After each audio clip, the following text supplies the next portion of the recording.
What's going on, guys? SFM here. So, you know what I like more than self-deprecating? Convenience.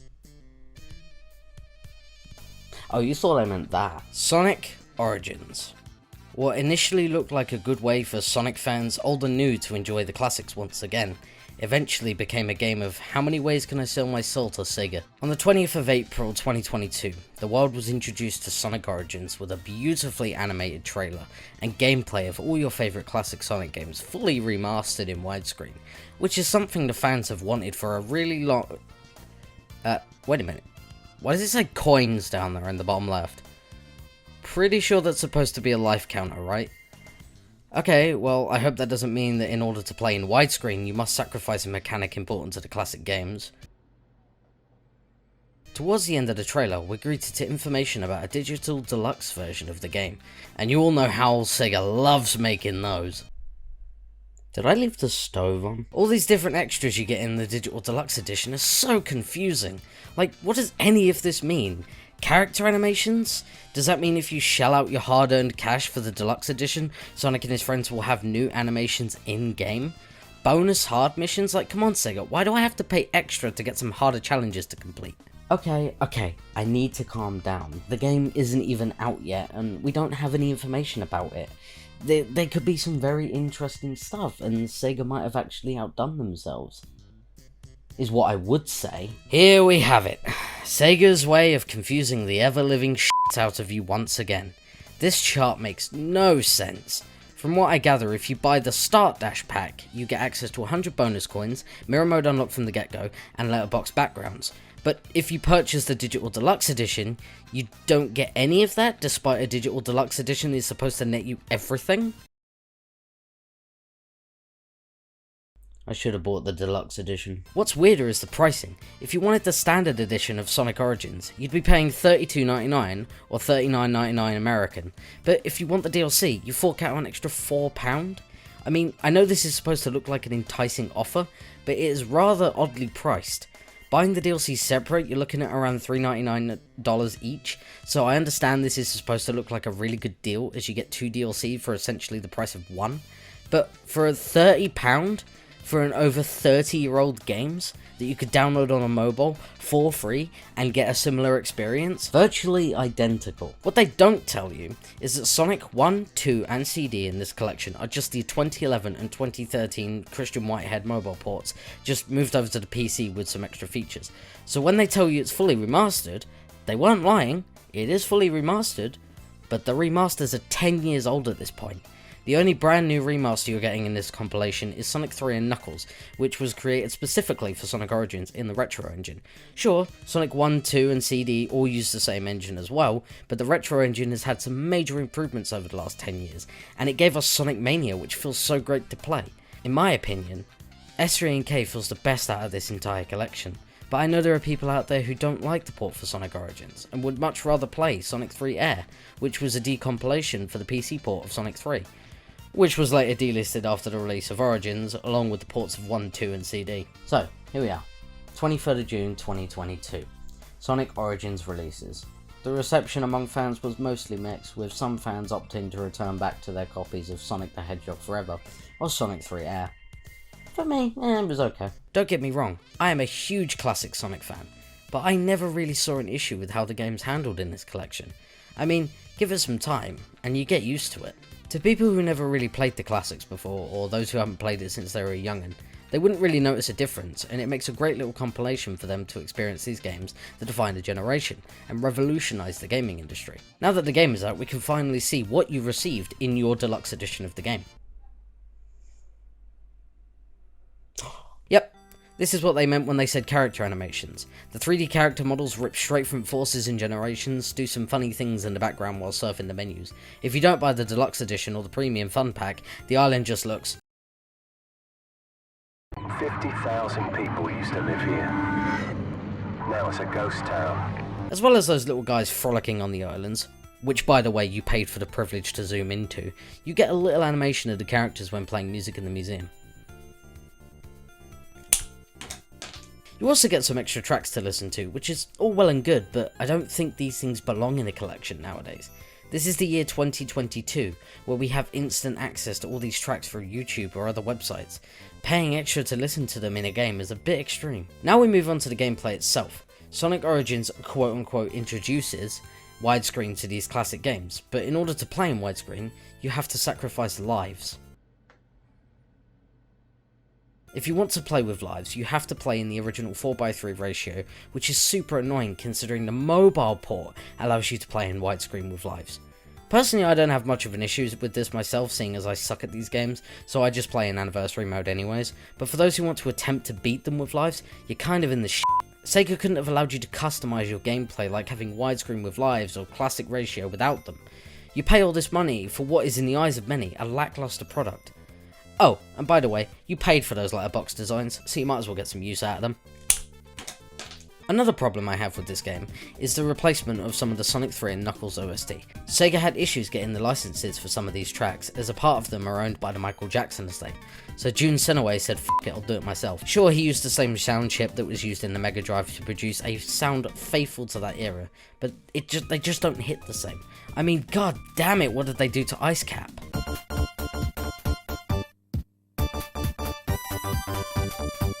Now for some healthy additions to the games. We received the drop dash across all 4 games in this collection, which is awesome. It allows you to maneuver through these levels in ways you just couldn't before. But of course, with that addition, there is a problem. You can't just turn off the drop dash for a classic experience. You hold the jump button for a split second longer and whoosh, the classic gameplay is ruined. Another fun addition are some brand new cutscenes created by Tyson Hess, linking the games together. They're so fun and adorable to look at. I'll always appreciate Tyson Hess's art style and his work. Something I don't appreciate. I can't tell if this is offensive. Coins! Sega saw Mario and thought, fuck it, we'll do it ourselves. Coins are the replacement for lives in anniversary mode. You can use coins to retry special stages or spend them in a museum for extra content, such as videos you could watch on YouTube for free, or music you could listen to on YouTube for free.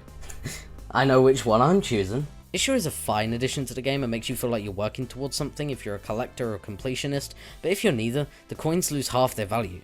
Using them to retry special stages is such a useful feature, as some of these stages can be quite hard. I'm looking at you, Sonic 2. One other thing that makes coins lose their value is the fact that they're piss easy to grind for in mission mode, as most of them are pretty easy, and the harder the difficulty, the higher the coin multiplier per rank score. So, that's not everything the game has to offer, but it is mostly everything.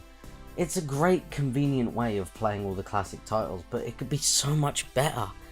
Like, I wouldn't buy this game on any other platform, even if Sega did learn mathematical terminology. Hey, she came on to me. Yep, Sega pulled a Sonic Mania and made a physical release of Sonic Origins under the banner Sonic Origins Plus, releasing on 23rd of June 2023, a year after the release of the base game.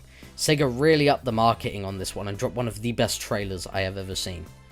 Are you tired of having to store, stack, and carry your favorite Sonic games to your video game console? Yes. Are you frustrated with not having all your Sonic games in one place? Yes. And do you wish you could play as Sonic, Tails, Knuckles, or Amy Rose in your favorite classic Sonic adventures like Sonic 1, Sonic 2, Sonic CD, Sonic 3, and Knuckles? Yes. Well now, you can!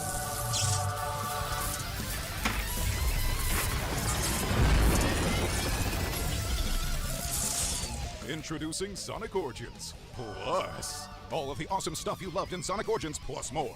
Now you can play iconic Sonic classics without moving an inch off your couch. Plus, Amy Rose is now playable on the classics for the first time ever. Plus, every Sonic Game Gear title ever released. Except for Sonic 2-in-1, which was a compilation game, but who's counting? Plus a premium physical edition, including a 20-page art book and a reversible cover sheet that celebrates the classic Sonic era! Oh God. Plus. Overload. Sonic Origins Plus. Available now on consoles and PC. Sonic Origins Plus is not a substitute nor part of a well-balanced diet. Please keep Sonic Origins Plus away from sharp objects, fire, toaster ovens, large bodies of water, alternate dimensions, and zoos. Side effects may include extreme satisfaction, overwhelming feelings of joy, fun, reliving your best childhood memories. Please discontinue use of Sonic Origins Plus if you begin to experience upset stomach, diarrhea, existential dread, romp sweat. All disclaimers are not actually intended to disclaim.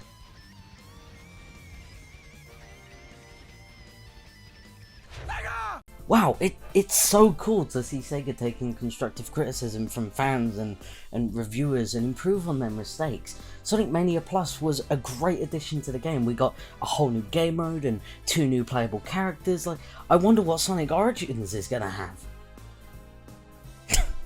I fucking love this! Sonic Origins Plus comes packed in with all the previous DLC, so if you bought the digital deluxe edition before and you upgrade to the Plus edition, your £36 just immediately becomes moot.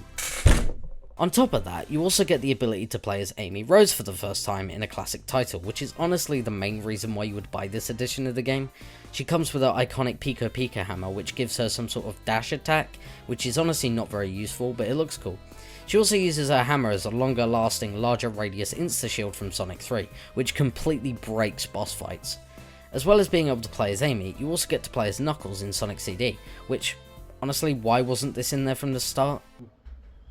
Yeah, my mum told me not to talk to strangers. As well as that, you get 12 Game Gear titles: Dr. Robotnik's Mean Bean Machine, Sonic Blast, Sonic Chaos, Sonic Drift 2, Sonic Labyrinth, Sonic Spinball, Sonic the Hedgehog 8-bit, Sonic the Hedgehog 2 8-bit, Sonic Triple Trouble, Tails Adventure, Tails Sky Patrol.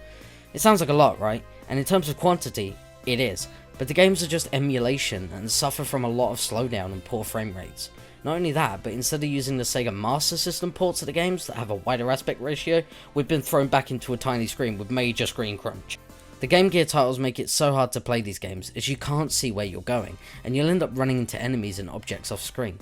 Unlike the original release of Sonic Origins, this one has a physical copy that you can hold, and Sega realised that people have hands. I have the Nintendo Switch version of the game, which I thought it would be best suited on there because I already have it on PC and I already have it on Xbox, so I thought it'd be best off on my handheld console. So let's take this over to our professionally made floor so we can take a closer look at the unboxing of the game. Unboxing this game sure is a delight.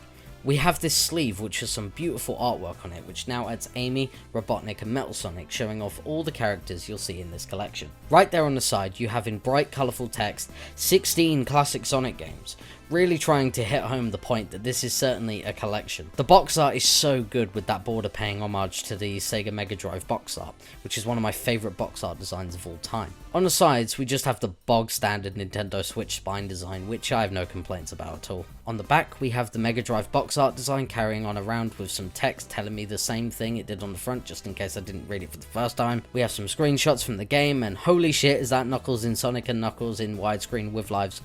Oh wait, I forgot to mention, that's just mission mode, never mind. A small box in the top right makes a bold claim that this is the definitive way of playing these games, which is arguable. Down the bottom we have some information regarding what comes in the games, such as Amy, Game Gear titles, and a 20-page art book. Oh goody, we'll get to that. Unsheathing the game box we have a game box. Now, this game box has a reversible cover art, with the second option allowing the game to look more like the original Sega Mega Drive boxes, which of course I opted to have displayed. Down there in the bottom left we have the classic 16-bit cartridge text stating it's for use with the Sega Mega Drive video entertainment system. Say that 5 times while you're drunk. Now, I know that this is obviously for the Switch and no one would try to use this with a Mega Drive, but come on, someone must have. Up there at the top we have the Sega Mega Drive logo, which is absolutely beautiful. Some amazing artwork of Sonic and his friends holding many Sega paraphernalia, like the Sega Mega Drive, a Game Gear, Sonic 3 with Knuckles attached, and a CD. Yep, Sega owns CDs now. Round on the spine we have a different design, more akin to the Mega Drive art, which is awesome. This continues all the way around the back, showing information about the game in the style of the box art for, you guessed it, the Super Nintendo. The art on this box is incredible. Opening the box, we see the normal box art peeking through the plastic, which is just the same as the sleeve, so no need to look at that. We have the cartridge, which is just a regular Nintendo Switch cartridge with Sonic Origins Plus on it. We also get a little manual with different information, and a code to download the Plus DLC. I've already used it, don't even f***ing try. Now, inside the sleeve, we get to the art book that was promised. Flicking through, we see concept art for each character, their designs through the years, box arts from different regions, and classic artwork. This isn't something worth buying the game just to have, but it is a pretty cool thing that you get packed in. All in all, Sonic Origins Plus is a nice addition to the original product. And yeah, although there were certain things that they could have improved upon, such as allowing for customization of gameplay and whatnot, it's still worth it, I think. If you don't already own the game digitally, that is. If you already own the game digitally, it's not worth the extra £10. You'll just be paying £10 to play as Amy in the other games, and Knuckles in CD, and then you get 12 barely functioning Game Gear titles along with it, which isn't worth the price. But if you don't own the game anywhere else, I'd say it's worth it. It can be a lot of fun, and it's a great experience to those who haven't played the classic games for the first time. I mean, fuck, don't listen to me, just ask this guy. Where did my hands go?